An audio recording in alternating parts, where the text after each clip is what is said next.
રાજકોટ જિલ્લાના ઉપલેટામાં પહેલગામ આતંકી હુમલાના પીડિતોને શ્રદ્ધાંજલિ. ઉપલેટા ગામે લોકોએ 2 મિનિટનું મૌન પાળી શ્રદ્ધાંજલિ અર્પણ કરી.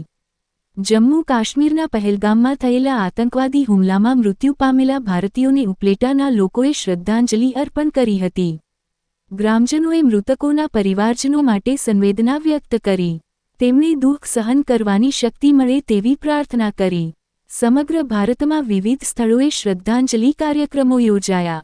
લોકોએ આતંકવાદી હુમલાની કડક શબ્દોમાં નિંદા કરી.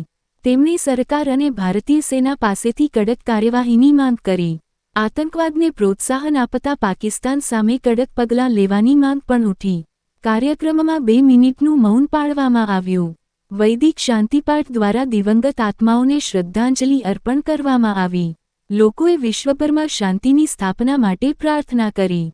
ગ્રામજનોએ પીડિત પરિવારોને આ કપરા સમયમાં દુઃખ સહન કરવાનું બળ મળે તેવી પ્રાર્થના કરી.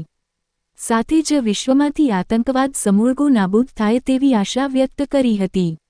રિપોર્ટર સરફરાજ કોડી, ઉપલેટા. પિન્ટુભાઈ વસવેલિયા, બજરંગ દળ અધ્યક્ષ, ઉપલેટા પ્રખંડમાંથી.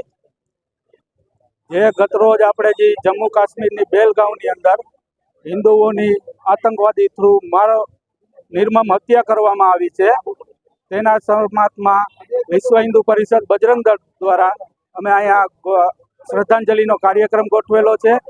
અને તેથી કરીને અમારે સરકારને પણ આ નિવેદન કરવા માંગીએ છીએ કે જે આતંકવાદીએ જેને ધર્મ પૂછીને ગોળી મારી છે તેના સામે કડકમાં કડક પગલાં લે, એટલું અમારું સરકારને નિવેદન છે. જય.